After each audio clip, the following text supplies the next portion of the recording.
Bonsoir Julien. Bonsoir David. Alors ce soir on parle d'une solution inédite pour rendre des lieux isolés autonomes en énergie. C'est vous qui m'avez écrit ce lancement.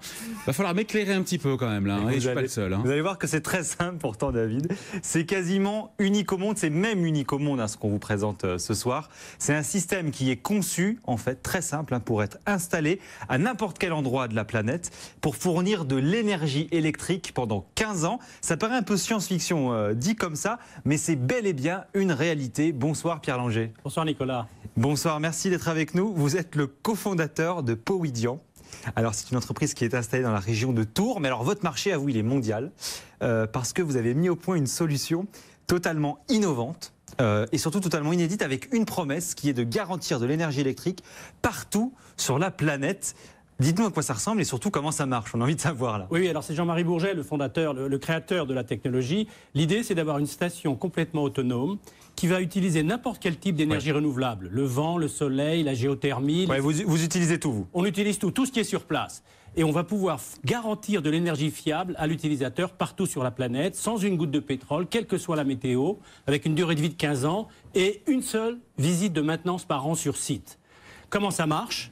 Eh bien, ce qu'on va faire, c'est qu'on va avoir n'importe quel type d'énergie renouvelable et ensuite, on va envoyer cette énergie dans une batterie qui va servir l'utilisateur. Et lorsqu'il y aura trop de vent et trop de soleil, au lieu de perdre l'énergie, qu'est-ce qu'on va faire ? La batterie sera pleine, on va jouer ce qu'on appelle la chaîne à hydrogène. Premièrement, un électrolyseur va prendre cette énergie et casser un bac d'eau. Casser un bac d'eau, ça veut dire que vous avez de l'eau. L'eau, c'est H2O. Et cette énergie on va faire un peu de chimie ce soir. Voilà. Et donc cette énergie excédentaire va casser l'eau, c'est l'électrolyse de l'eau, et va produire H2 et O2, de l'hydrogène et de l'oxygène. Donc ça permet de stocker l'énergie en fait. On va stocker l'hydrogène, et l'hydrogène c'est un gaz qui a énormément de densité énergétique. Et vous dites une durée de vie de 15 ans avec une seule maintenance. Une seule maintenance par an sur site. Par an, sur site, puisqu'on a des sites éloignés. Alors une fois qu'on aura produit cet hydrogène, on va la stocker sur place dans différentes technologies et elle va rester là, inerte et sans danger, en quantité et en durée nécessaire.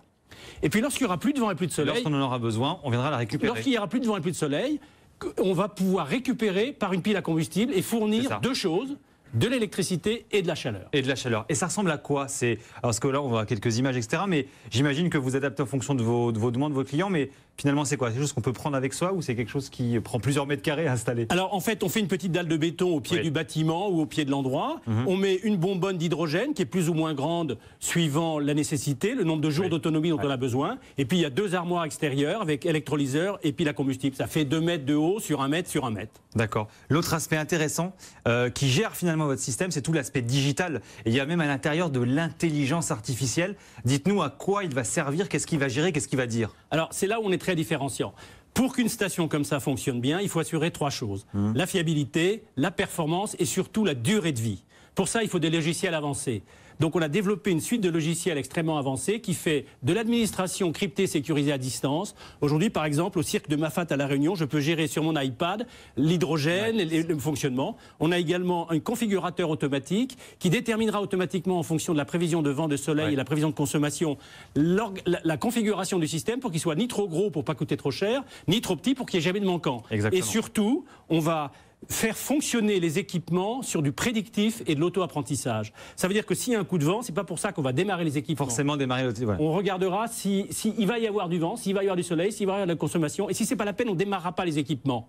Et la station va devenir de plus en plus intelligente parce qu'elle va connaître très bien ce qui se passe localement. Elle va comprendre l'environnement. Elle va comprendre l'environnement, la consommation réelle, le vent réel. Et ainsi, on aura une base de données de très grande valeur qui permettra d'être beaucoup plus efficace. Alors très rapidement, vous dites, on a 3 cas d'utilisation de votre système Powidian. Un, ce sont dans les bâtiments, pour les bâtiments. Oui, absolument, les bâtiments, là, ils sont très demandeurs. Bâtiments autonomes, même en centre-ville, aujourd'hui, on cherche à avoir des bâtiments autonomes.